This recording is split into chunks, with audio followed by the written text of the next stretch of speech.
너희에게로 오리라, 이런 제목으로 성찬 설교를 여러분들에게 전하도록 하겠습니다. 죽음이 임박해 오고 계셨던 주님은 제자들에게 거듭 용기를 불어넣고 계신 것을 볼 수 있습니다. 십자가 위에서 대속을 완성하시고 죽으시고 부활하사 하나님 아버지께로 돌아가시고 난 이후에 제자들만 세상에 남게 될 경우를 위해서 주께서는 하나님 아버지께 한 가지 기도의 제목을 간절히 구할 것이라고 말씀하고 있습니다. 16절에 그리고 내가 아버지께 요청할 것이다. 그러면 그가 다른 보혜사를 너희에게 주실 것이다. 그가 영원토록 너희와 함께 계시도록, 이렇게 기록이 되어 있습니다. 주께서는 다름 아닌 보혜사를, 즉 성령을 제자들에게 보내주셔서 영원히 제자들과 함께 계시게 하도록 성부 하나님께 요청할 것이라고 말씀하고 계신 것을 보게 됩니다. 보혜사, 파라클레토스. 이 단어는 무엇의 곁에, 무엇의 함께라는 뜻의 전치사 파라와 또 부르다, 일컫다라는 의미의 동사 칼레오의 합성어입니다. 그래서 그 뜻은 곁에서 돕도록 부르심을 받은 사람이라는 의미입니다. 즉 도움이 필요한 상황에서 조력하는 사람이란 뜻을 가지고 있습니다. 그 밖에도 성경에서는 이 파라클레토스라는 단어를 위로자, 중보자, 상담자, 탄원자라는 의미로도 사용했고, 이 대부분은 바로 성령을 가리키는 것으로 그렇게 우리가 성경을 통해 깨닫게 됩니다.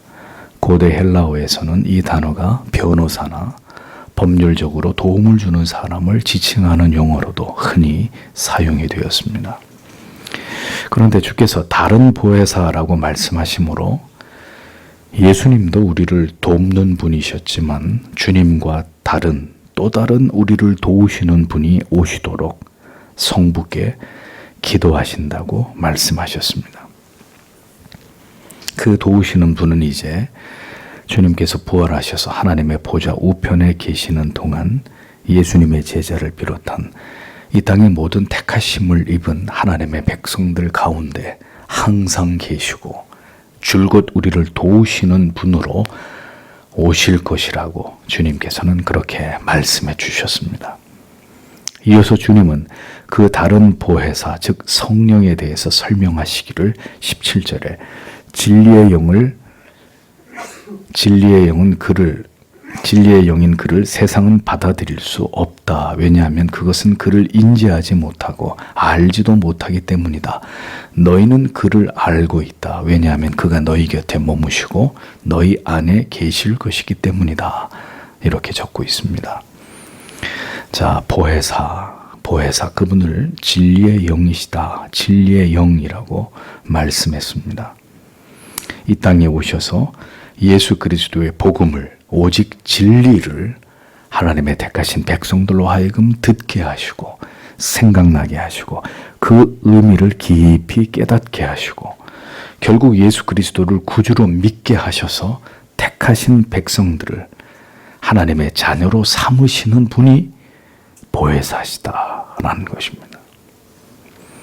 그러므로 이 진리의 영을 받지 않은 자들은 결코 그리스도를 주라 부를 수 없고 그를 믿어 하나님의 자녀가 될 수도 없는 것입니다.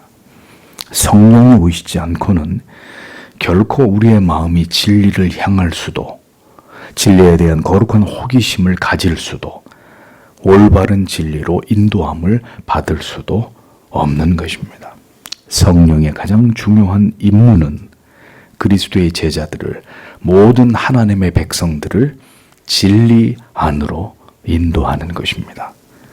진리가, 복음이 들려지고 깨달아지고 믿어지게 하시고 그 진리가 우리의 삶 속에서 경험되게 하시는 것입니다. 성령은 우리 안에서 진리를 해석해 주시고 예배 가운데 은혜로 역사하시고 사람들에게 그리스도를 그 마음속에 정확히 알게 해주시고 믿게 하시고 하나님이 어떤 분이신지를 인격적으로 경험하게 해주십니다. 성령은 모든 은혜의 방편을 통해서 성도 안에서 교회 안에서 역사하시고 그렇게 우리와 함께 거하시며 우리 속에 계시는 분이십니다. 그분은 들어왔다 나갔다 하시는 분이 아니십니다. 언제나 성도 안에 계시는데 다만 우리 안에서 충만하게 역사하실 때가 있고 말할 수 없는 탄식 가운데 우리를 위해 기도하고 계시기도 하시는 분이십니다. 그 진리의 영이신 보혜사가 오실 때 그러나 세상은 그를 받아들이지 않을 것이라고 주님은 말씀하셨습니다.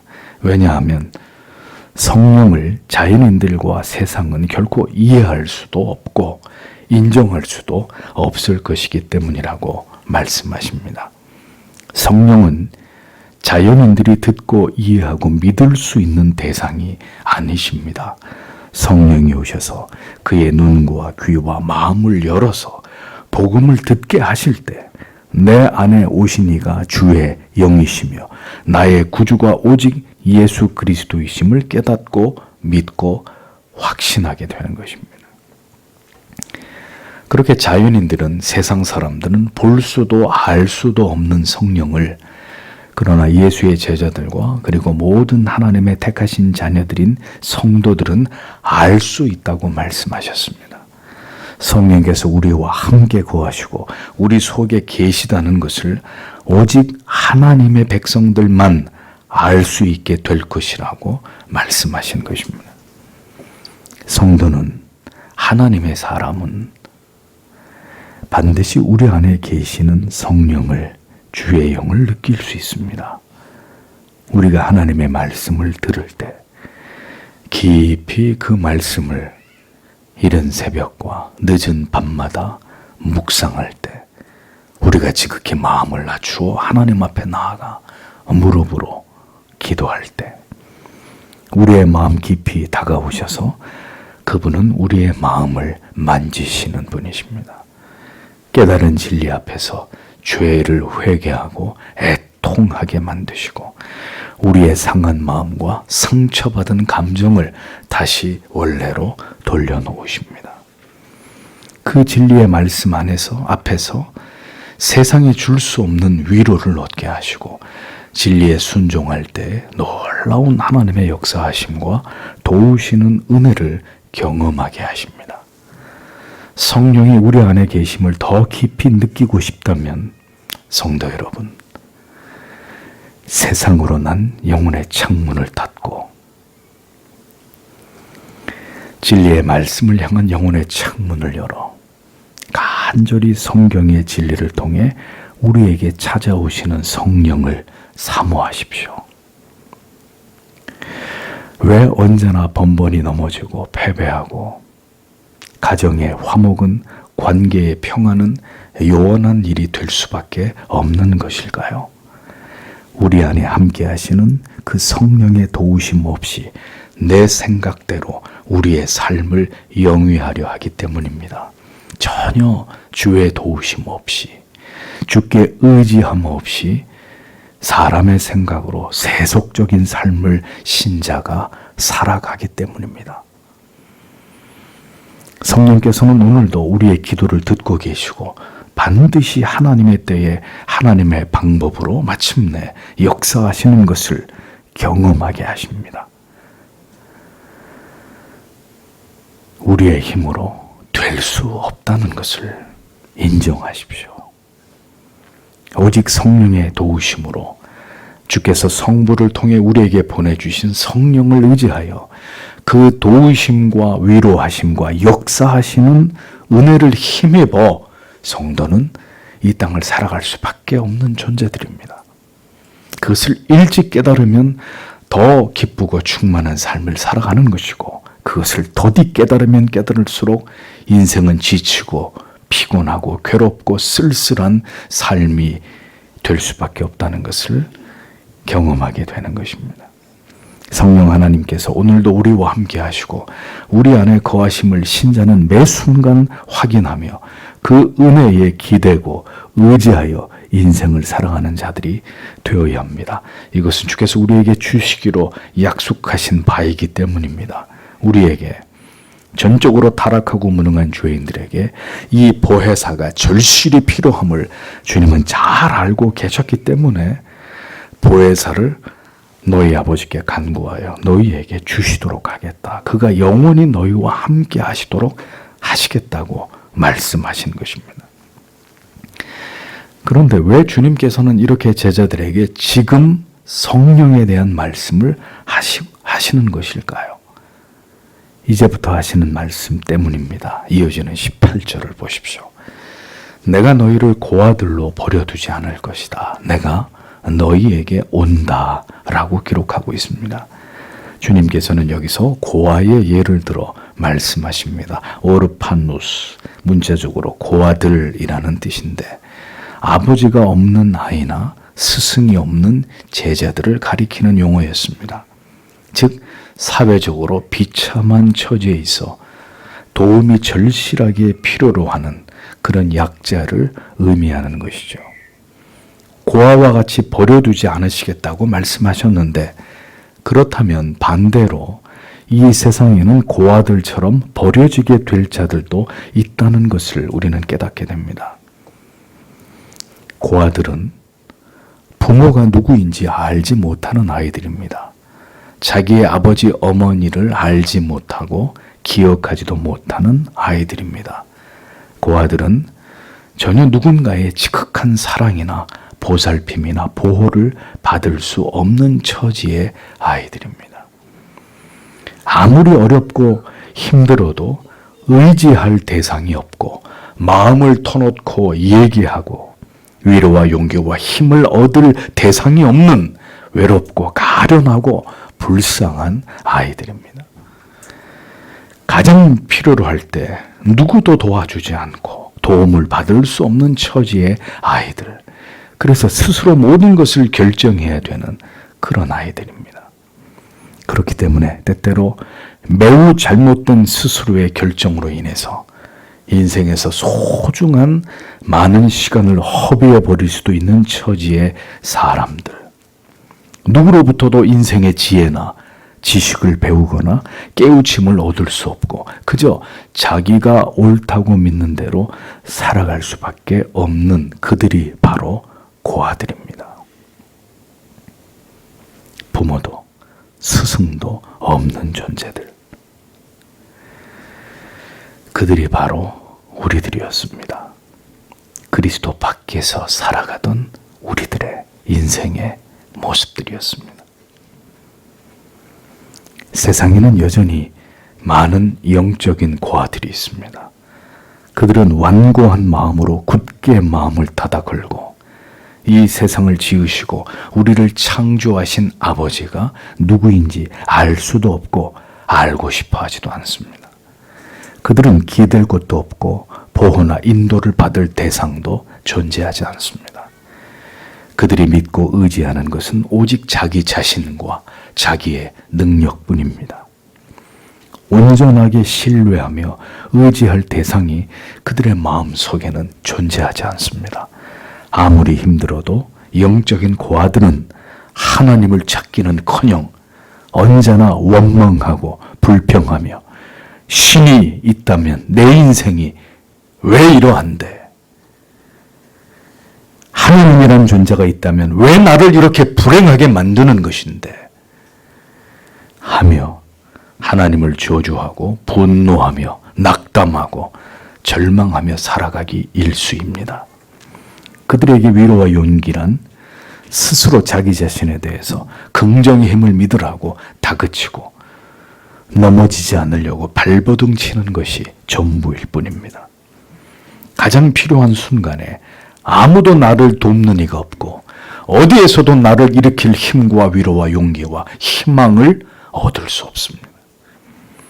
인생이 참으로 힘들고 지치고 눈물 나도록 괴로워도 달려가 안길 품도 기댈 어깨도 없음을 느끼게 됩니다.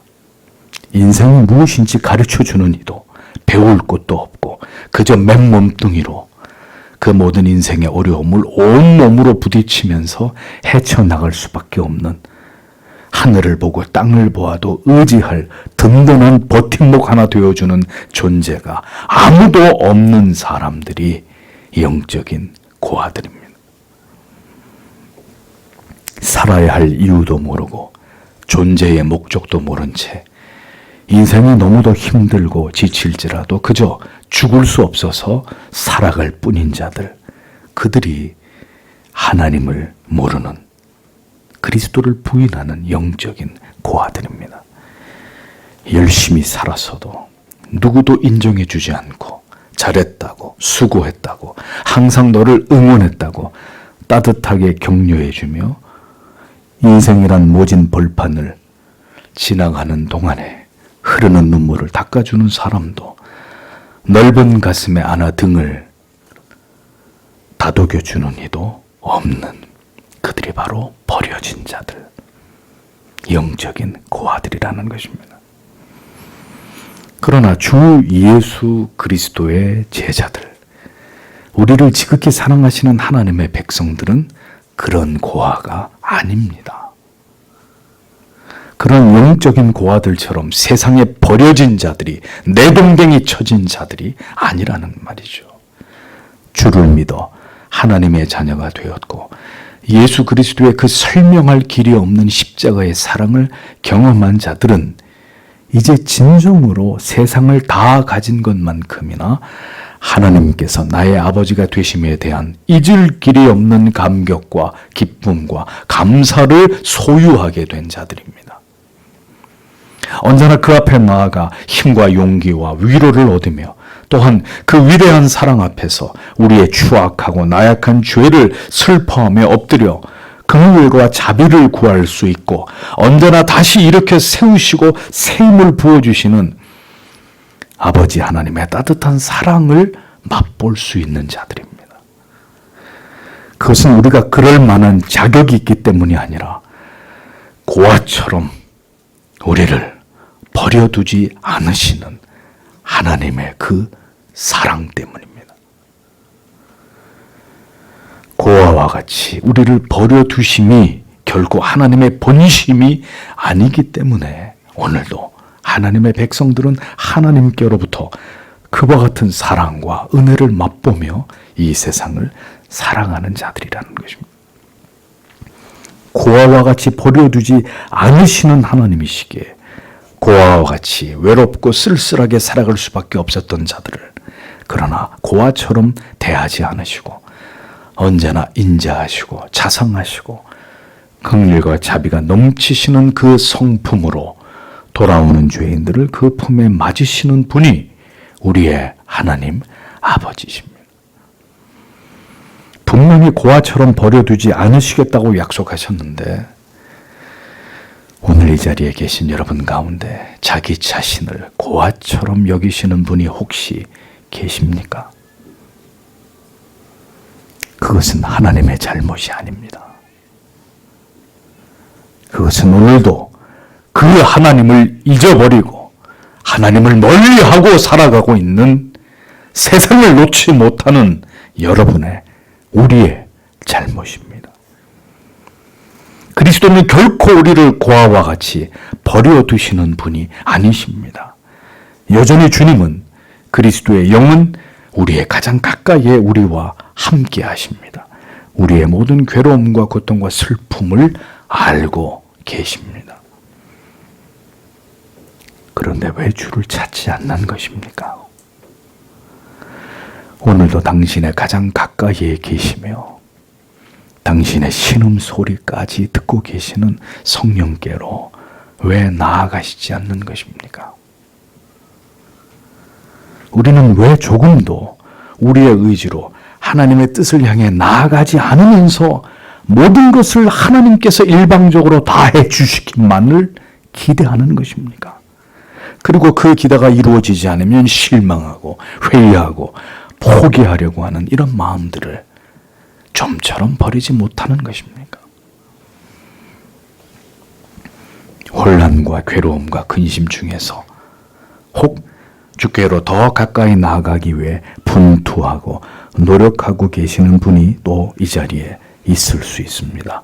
그분은 지금 매우 잘하고 계시는 것입니다. 그것이 어려움 가운데 있는 그들을 향한 하나님의 뜻입니다. 어디서든 어떤 환경 가운데 처해 있든지 우리는 이 말씀을 기억해야 합니다. 나는 너희를 고아와 같이 버려두지 않을 것이다.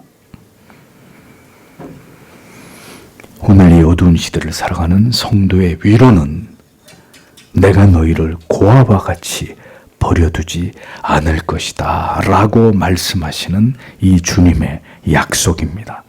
내가 너희에게 다시 온다고 말씀하시는 주님의 그 약속입니다. 원문에는 이 한 문장이 둘로 나뉘어져서 각각의 주어가 내가 라고 기록되어 있는 것을 볼 수 있습니다. 즉, 두 번이나 주님은 내가 너희를 고아와 같이 버려두지 않을 것이다. 내가 너희에게 다시 온다. 내가 라고 이 약속의 말씀을 하고 계시는 주체가 주님이시라는 점을 강조하고 있는 것을 볼 수 있습니다. 그래서 우리에게 주시는 두 번째 위로는 내가 다시 오리라 라고 하신 이 말씀입니다. 주께서는 떠날 날이 임박한 시기에 불안해하는 제자들에게 먼저는 내가 너희를 고아처럼 결코 버려두지 않는다라는 것을 약속하셨고 다음번에는 분명히 내가 다시 온다라고 말씀하셨습니다. 이 다시 오신다는 의미는 주님께서 심판의 주로 마지막 때에 오신다는 의미가 될 수도 있지만 중의적인 의미로 이 주의 약속은 바로 오순절 다락방에서의 성령의 오심으로 그리스도의 영으로 이 땅 가운데 오신 다른 보혜사로 이 주의 말씀이 성취된 것을 우리는 보게 되는 것입니다. 주의 영이신 성령은 주님의 마음을 언제나 우리에게 부어주십니다. 그것은 고아처럼 버려두지 않으시려는 하나님의 마음이시고 언제든 약속하신 모든 은혜와 수단을 통해서 우리에게 우리의 삶에 우리의 마음과 영혼에 찾아오시는 성령으로 우리는 주의 약속이 여전히 우리 가운데 이루어지고 성취되고 여전히 진행되고 있음을 느낄 수 있는 것입니다. 주의 영은 그렇게 우리의 예배를 받으시고 우리의 기도를 들으시고 우리의 어떤 문제들 앞서 행하심으로 주의 뜻 안에서 모든 것이 해결되도록 역사하시고 섭리하십니다. 우리의 약한 믿음을 더 성숙케 하시고 모든 환난과 핍박을 이길 수 있도록 우리를 도우시며 우리를 위해서 일하시는 분이십니다. 오늘도 진리의 믿음을, 진리의 말씀을 통해서 그 앞으로 나아오는 자들에게 그리고 성만찬을 통해서 주의 빵과 잔을 받는 자들에게 주의 영의 임재 안에서 우리와의 신비한 연합을 이루시며 오늘도 우리가 결코 혼자가 아님을 확인케 하시는 그이가 바로 주의 영이시고 우리 구주 예수 그리스도이시고 성부 하나님이신 것이죠. 오늘도 약속대로 주님은 우리들에게 찾아오십니다. 이미 우리 안에 내재하고 계시는 성령을 통해서 우리가 주의 몸과 피를 기념하며 거룩한 영적인 임재를 사모할 때 우리 가운데 거하시고 고아로 이 세상에서 홀로 느꼈을 그 모든 두려움과 슬픔과 고통 속에서 우리를 건져내시고 인생의 남은 날들을 더욱 주를 의지해서 오늘도 우리와 함께 하시고 모든 은혜의 방편을 통해서 성령 안에서 우리에게 찾아오시는 주님으로 인해 기뻐하고 즐거워하게 하시는 것입니다. 주의 만찬 앞으로 나아가는 자들은 바로 이 진리를 기억해야 합니다. 고아와 같이 결코 버려두지 않으시는 주님이시다. 그리고 주님은 그 약속처럼 지금도 내 안에 보혜사로 오셔서 나와 함께하고 계신다. 나를 위로하시고 붙드시고 깨닫게 하시고 돌이키게 하시며 나의 죄와 허물을 깨달아 회개할 마음을 주시고 또다시 새롭게 시작하도록 도우시는 그런 아버지가 되심을 우리는 믿어야 하는 것입니다. 주님께서는 이 모든 것을 미리 약속해 주셨습니다. 19절에 그러나 아직 짧은 시간을 세상은 나를 더 이상 보지 못한다. 그러나 너희는 나를 본다. 왜냐하면 나는 살아있고 너희도 살 것이기 때문이다. 라고 적고 있습니다. 여러분, 왜 두려워하십니까? 왜 지쳐하십니까? 왜 낙심하고 포기하려고 하십니까? 왜 의심하십니까? 주님이 주신 말씀을 기억하십시오. 고아와 같이 버려두지 않으시고 주의 영을 통해 다시 오셔서 지금도 가장 나와 가까이 내 안에 함께하고 계시는 주님이십니다. 주의 몸과 잔을 받을 때 이 양식과 음료가 우리 몸 안으로 들어와 우리의 몸의 일부가 되는 것처럼 주님은 여전히 제자들에게 말씀하신 대로 우리 가운데 오셨고 우리와 함께 하시고 고아가 아닌 양자로 우리를 친히 하나님의 아들과 딸로 삼아 오늘도 우리를 돕고 계시는 주님이시라는 것을 우리는 잊지 말아야 합니다. 주님께서는 제자들에게 이제 조금 후에는 세상이 더 이상 주님을 볼 수 없다고 말씀하셨습니다. 주님은 이 땅에 더 이상 계시지 않고 부활 승천하실 것이기 때문입니다. 주님이 오신 지 2000년이 넘은 지금도 여전히 자연인들은 주님을 볼 수 없습니다. 그들은 주님을 볼 수도 없고 찾지도 않을 것입니다. 그러나 우리는 주님을 봅니다.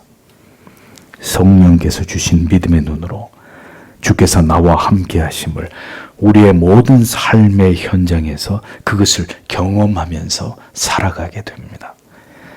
그것은 여전히 주께서 성령으로 우리 안에 살아계시고 그렇게 우리도 그리스도 안에서 성령과 더불어 매일 새롭게 태어난 삶을 살아가는 자들이기 때문입니다. 우리가 주의 잔과 빵을 받을 때 그렇게 우리 안에 주께서 살아계시고 우리는 주로 인해서 사망에서 생명으로 옮겨 오늘도 주와 더불어 함께 영원히 살게 될 자들로 존재할 것이라는 이 소망을 품고 우리는 살아가게 되는 것입니다. 우리는 오늘도 그 주님을 만납니다. 이 성찬을 통해서 우리 가운데 거하시는 주님과 그리스도의 영과 신비한 연합을 영적인 깊은 사귐을 얻어서 세상을 이길 힘과 죄의 모든 유혹을 잠재울 하늘의 능력과 은혜를 얻게 될 것입니다. 주의 성찬에 나아가는 자들은 주님의 이 말씀을, 이 약속을 믿는 자들입니다. 주께서 그렇게 우리에게 약속해 주신 바대로 우리를 고아와 같이 버려두지 않으시고 오늘도 우리 가운데 성령을 통해서 역사하심으로 큰 은혜를 부어주시기를 소망하면서 우리 모두 성찬의 자리로 나아가기를 원합니다. 이 시간에 성찬을 대하기 전에 다 함께 간절히 주님 앞에 주의 몸과 피를 기념하는 이 시간에 거룩하신 영적인 임재를 통해 하나님 우리에게 크신 은혜를 부어주셔서 우리의 연약함이 치유되고 다시 하나님 앞에 우리를 새롭게 하시는 하나님의 은혜를 통해 우리의 믿음이 강화되는 은혜를 하나님께서 우리에게 허락해 주시기를 간절히 기도하고 성찬 예식을 거행하도록 하겠습니다.